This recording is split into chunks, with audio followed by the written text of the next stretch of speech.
Okay, the goal today is to help you annotate a little bit better so that you can be efficient in your annotations on the timed writings that we do and for other activities in English class and other classes. So here's some reminders. Don't try to do everything at once. You can't possibly note everything the first time through. Don't try to do it. It will just make you confused. The second thing, BTI, big ticket items. You need to be picking up the huge things that are screaming at you. Noticing the little things is awesome, but not at the expense of missing the big things. So if a clown walks in the room and you don't recognize he's a clown, all you recognize is that he's wearing big shoes, then you're missing the bigger thing. Ask yourself, so what? How does what I notice speak to a larger point? We're not annotating for the sake of annotating. We're annotating to be able to say something profound and important about the text. Succinct but useful comments should be on the paper, not sentences. So the idea is that you've processed the idea in your brain before you've written it down. So you're not writing long sentences. You're writing something succinct and to the point that's going to help you when you sit down to write. Coding is fine, but you should not need a decoder ring. It cannot be so complex that it overwhelms what you're trying to do. So we're going to start today with the prison door, which is chapter 1 of the Scarlet Letter. It is important that before you annotate anything, you read it through. And so I'm going to ask you in a minute to pause this and read the prison door all the way through so you can see it as a whole. Just like if you think about making a recipe, you would not pull eggs out of the refrigerator and start working on a recipe without knowing what you're making. It would make a very big difference how you would behave and what you would think if you knew you were making an angel food cake versus making an omelet. Same thing here. Annotating means that you're taking things apart from the whole, but you can't take things apart from the whole until you understand what the whole is. So right now, pause the machine and read over the prison door, start to finish. Okay, now you're back and you've read it and you understand it as you can see it as a whole entire piece. Now we're going to start dissecting it. When I read it the first time, the very first thing I noticed is the heaviness and the darkness that I think predominates this piece. So I'm going to annotate at the get-go for heavy and dark. Now I'm going to use a highlighter and I'm going to make a note to myself that this is about dark and heavy. And so that's what I'm going to annotate for. I'm going to actually annotate the idea of bearded because I think that that goes along with covering and darkness. And so I have a throng of bearded men, sad colored garments, gray. They're wearing hats. They're wearing hoods. They're in front of a heavy wooden edifice. It's heavily timbered. It's oak. It's studded with iron spikes. This all sets up a rather gloomy, dark, heavy mood for this piece. And I'm even going to add gloomy in here. Okay, excuse my handwriting. I have to use this little tool that's on the board, so I'm writing with my finger. I'm going to go back and keep annotating it.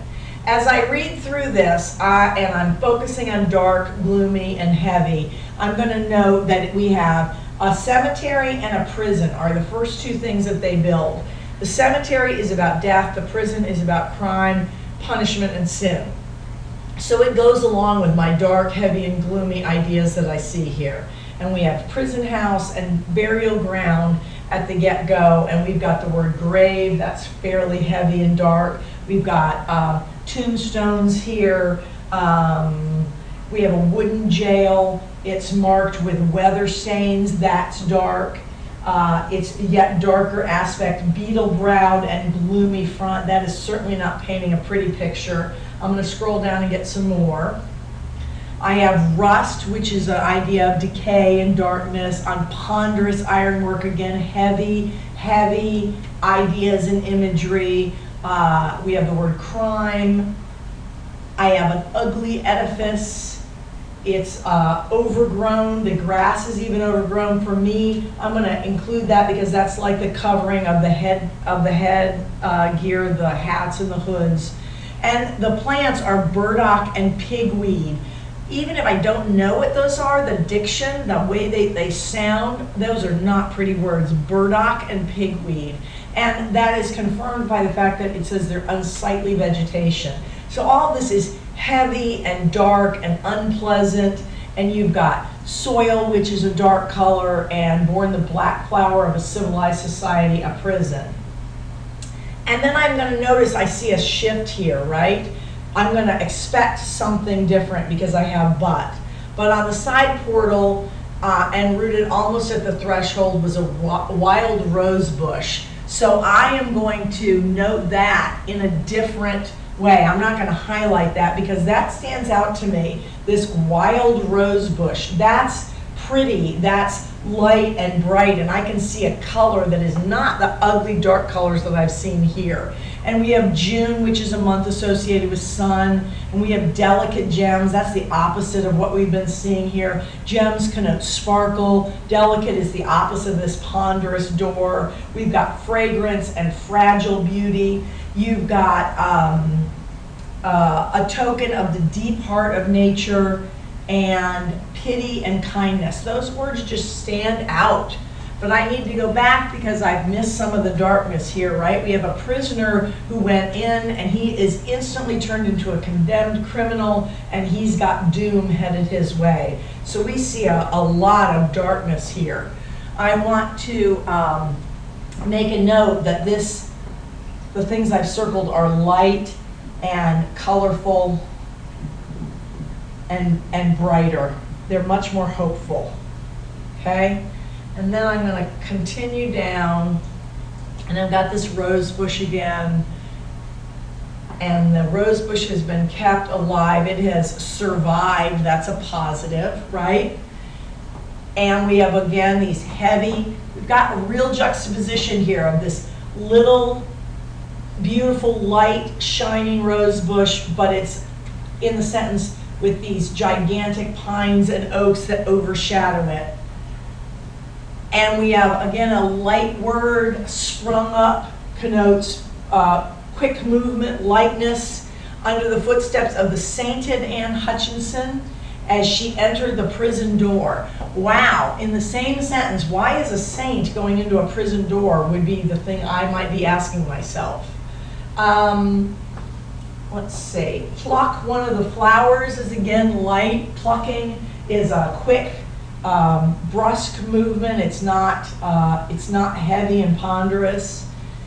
And we have hope, sweet moral blossom. So just like we had the black flower, which was the prison in the civilized society, right? Did we recognize that that is a metaphor? We have an opposite metaphor here.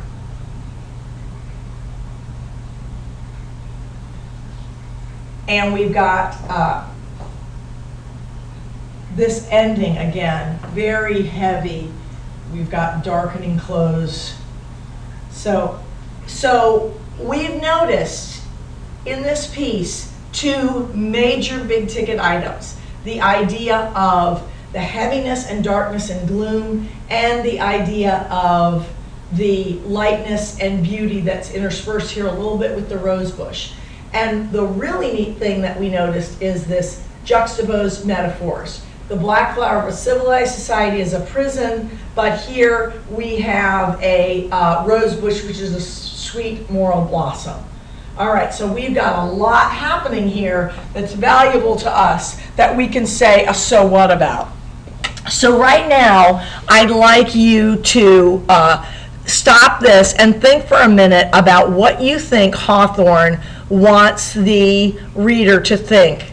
You know the Scarlet Letter as a whole now, right? You've read the whole thing. Going back and looking at chapter 1, what do you think the author is setting up as a tone or an idea or a concept that you can relate to Hester Prynne? Okie doke, so stop this for just a minute and think about that, and we'll come back to it.